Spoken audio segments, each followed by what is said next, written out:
could tell he was like working a doe in the timber right there because he was just back and forth, back and forth. One of the hands-on things that we solely focus on, specifically during hunting season, is having these soldiers out here. And, you know, and usually it's groups of 6, 7 guys at a time. And to have that one opportunity that you might not have in your civilian world to just blow off steam with nobody judging you. And that, I think, is important, especially for the men their entire life that have always had to be strong for their unit, for their family, and never had that moment for themselves. God really just put it on me that He didn't give me this place just for my friends and family, and that we need to use it for something bigger. Oh, I knew it! I knew it was coming!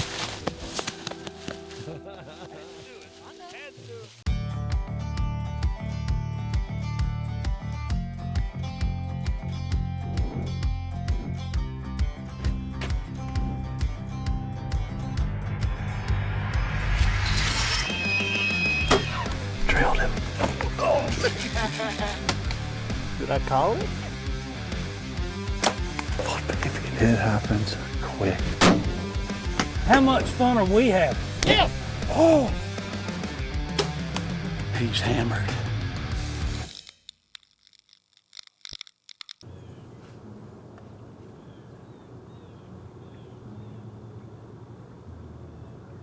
I started hunting the E3 way before it was ever the E3. This was actually my wife's grandparents' sixth generation farm now.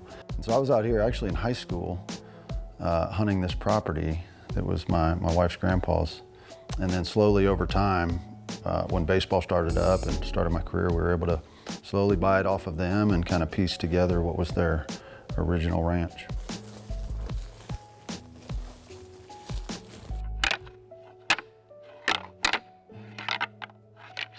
The idea out here, really from the beginning, was to make this as good of a deer hunting experience and habitat, food plots all around, as good a deer hunting as we possibly could. And we've gotten really close to accomplishing that. Just some of the deer we've got to take over the years.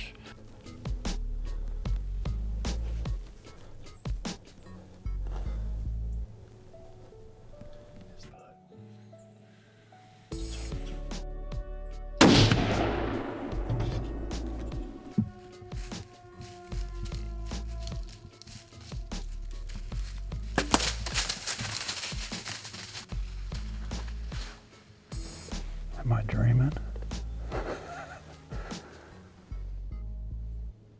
He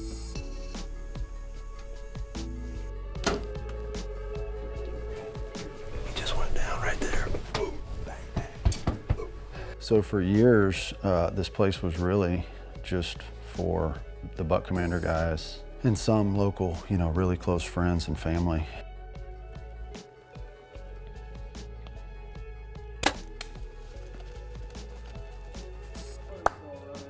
That is a framey joker, dude. Hey, yeah. Look awesome. Look at that deer.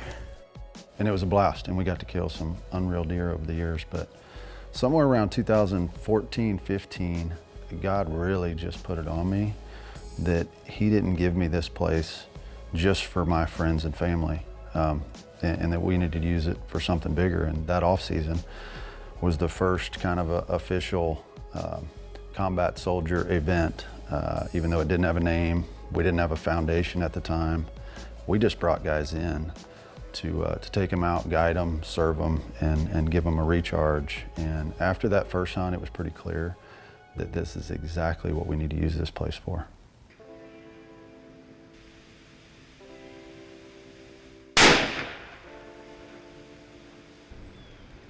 What we like to do is bring these guys in and just give them some time. It's our way of saying thank you to them, but it's also our way to maybe help them out if we can, if they need it. And what I mean by that is just to let them forget the outside world for a while. Some of these guys are active duty, some of these guys are retired or even medically retired. These are almost as long as your 16 inch deer. Yeah. They keep saying it's not service connected, it's because I'm bringing away. How about that? Look at that. Nice job, dude. Started running, so I had to change the videos when I got over the first one.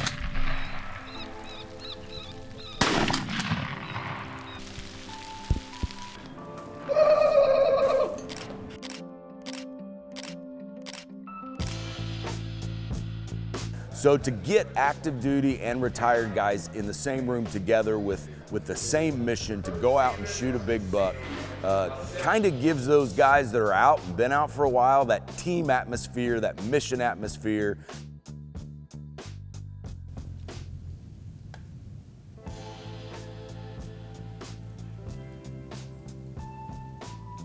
Yeah, dude. Got this one. Way to go! Way to go!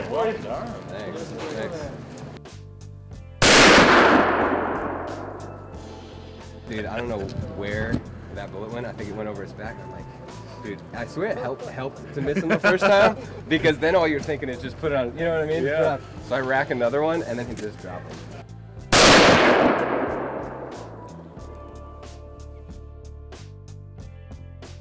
Yes! Yes!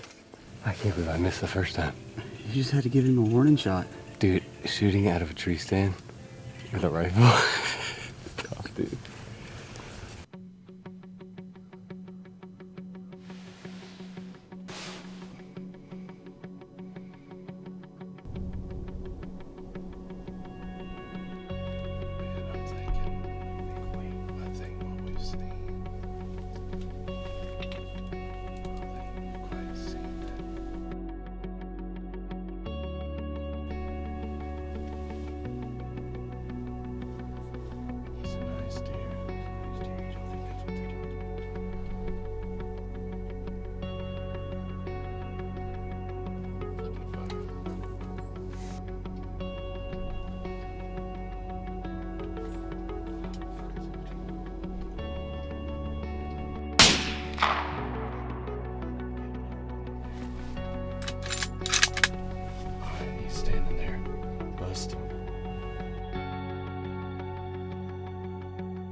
All right, so we just had Big 8 come through, and Benny and I are having a whole conversation on what to do with it, and then by the time we choose that that's going to be the shooter, he gets out to a 150, but neither of us know that because we're too dumb to pull our rangefinders out, and doing our digital scouting, for some reason, I thought it was 250, 300 to the wood line, which is where the buck was standing. I think he might have been a little bit closer.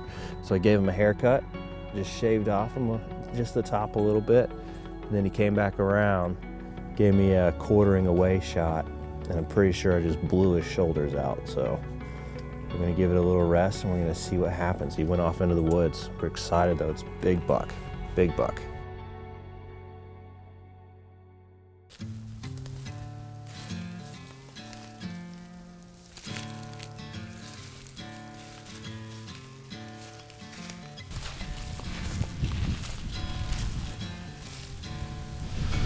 Travis doesn't know, but we found his buck, like right back there by the ranger. So Chris and Bryan are gonna drag him back to the ranger. I'm gonna set it up here in a minute to make him think we're just gonna come back later, and then it doesn't look good. Oh, there they are. They must be about ready to go.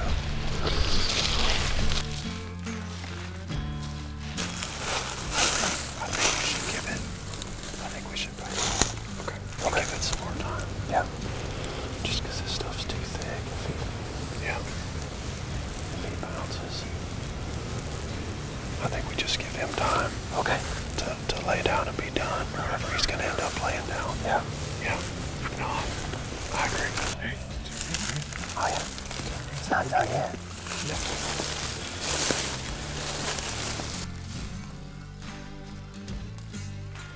Get a little lunch, come back, give him a little longer. Right? Yeah, absolutely. It's gonna be good. Don't worry about it. Want to hop in the back? Yeah. Got another one. It's not funny. I had nothing to do with that. I was just shocked at you, dude.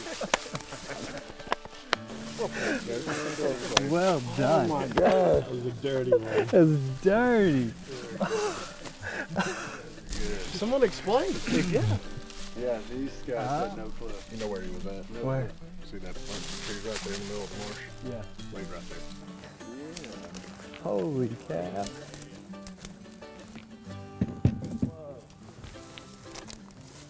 That's a hoss, dude.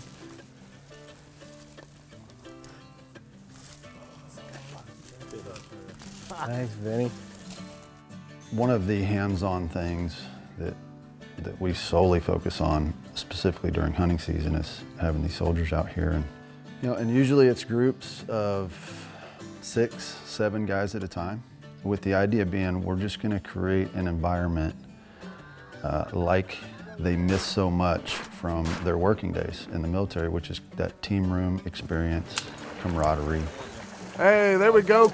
No matter what your disability might be, being just another one of the guys and putting them back in that space where they're really comfortable. And we get to create that here, really in the barn, which is kind of our playhouse, and just give these guys, the guides, the tools and resources and equipment to have a blast for 4 or 5 days at a time. DJ said we would not kill more than 12 ducks. We killed 15 and a goose. 15 and a goose. And a decoy. So what? And a decoy. And a decoy. So part of the bet is the 300 vets that we have with us today are going to take a second and a half each spraying him. Are you wearing a cup? No. Get them dingleberries.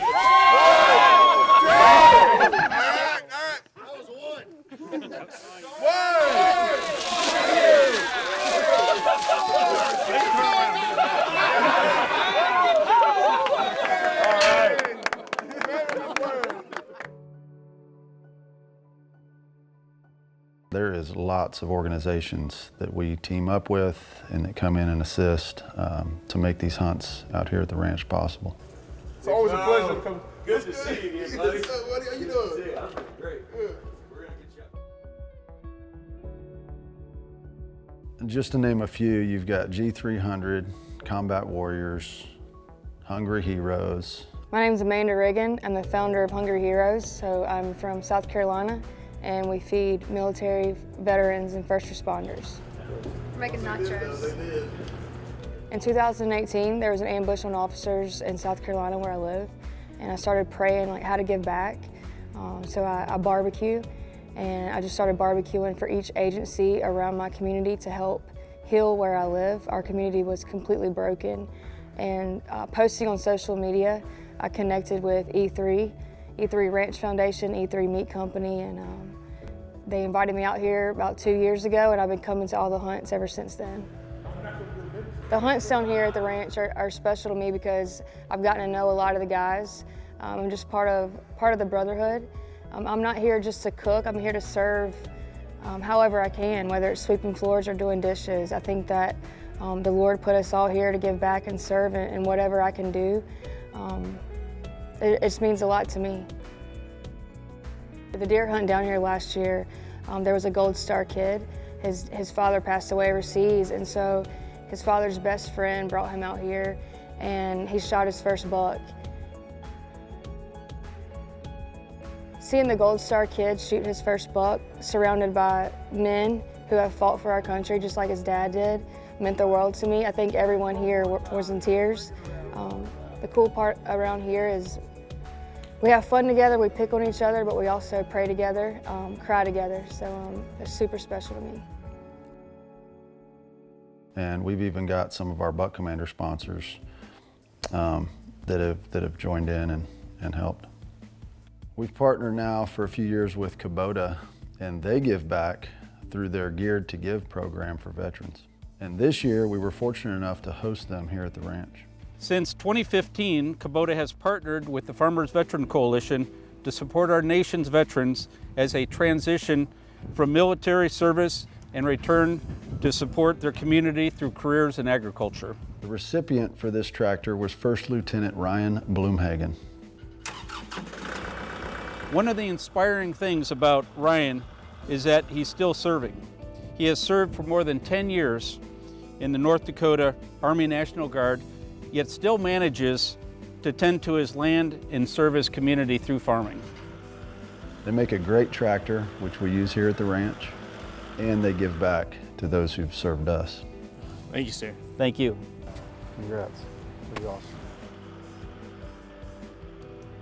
One of the many great things about doing these hunts is all the support guys that come back in.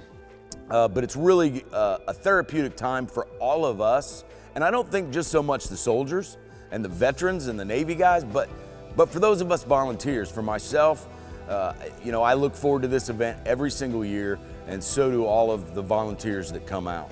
And then we've got a whole nother side of all the Buck Commander crew.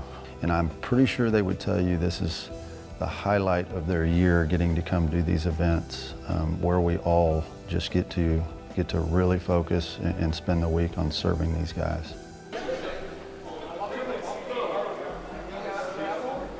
What's up, bro? Yeah, my name's C.D. Foster, former Task Force 160 flight lead. Been involved with the foundation for 2 years now. Yeah, I'm camera friendly, if you know what I mean. So initially I had reservations. I was actually invited 2 years prior to that. And for whatever reason, deployments, work, I wasn't able to attend. And then came up here, you know, with a little anxiety. You don't know who you're gonna meet, what you're gonna do.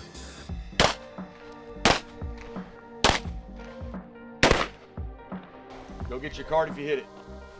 The welcoming committee here at the foundation is absolutely ridiculous. It feels like you've known these people for your entire life. Good shot. So to be 100% honest, it immediately changed my life. I was not a good man. Not that I did horrible things, I just wasn't a real good Christian. I wasn't a good husband. Not that I cheated on my wife, but I certainly didn't give her the attention that she deserves. Right on, brother. And there's just something that sparks a fire in you when you're surrounded by quality Christian men that make you want to be better. The beauty of this place is that it's not a huge amount of people here, so the intimacy is absolutely perfect. You have enough time to go to a corner and get to know somebody, get to hear their story. There's people here that will openly admit that they were on the verge of suicide, that they were mentally not in the right place. And the more people that we can affect and stop that one guy from putting a pistol in his mouth is mission success. Fellowship and fun, and to have that one opportunity that you might not have in your civilian world to just blow off steam with nobody judging you. I was so influenced by the faith of these men that just 2 days ago, I got baptized. And it was good.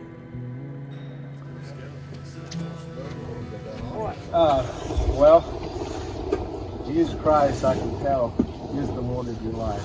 Is that the confession you're making? Yes, sir. All right. Well, based on that confession, we're going to baptize you here.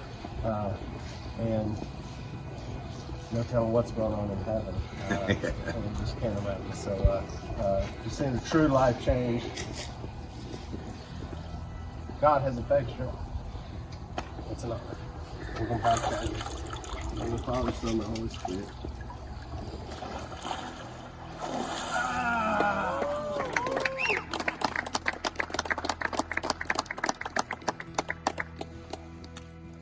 That had us all in tears with Willie being here and just watching him. I met CD 2 years ago here at the ranch. He is a character, I'm sure everybody knows that. And just being here for that in person meant the world to me. So the E3 Ranch Foundation is kind of three-part, and actually we kept our mission statement at the very end very broad for this reason, and it's just helping those in need, because we never wanted to limit it to something God needed us to do or an opportunity in front of us. A huge thanks to these veterans for what they do, because if it wasn't for them, we also wouldn't be here. And it is a true honor and blessing to have the opportunity to serve them in the best way we know how, which is to take them out there hunting. Looking back, I'm so grateful for that platform of baseball, because it now allows us to do what we do here at the ranch. But hindsight, this is so much better, so much more impactful, so much more rewarding than anything I ever did in the sport of baseball. And I do know that I want to be doing this for the next part of my life and do this as long as I possibly can by serving these guys.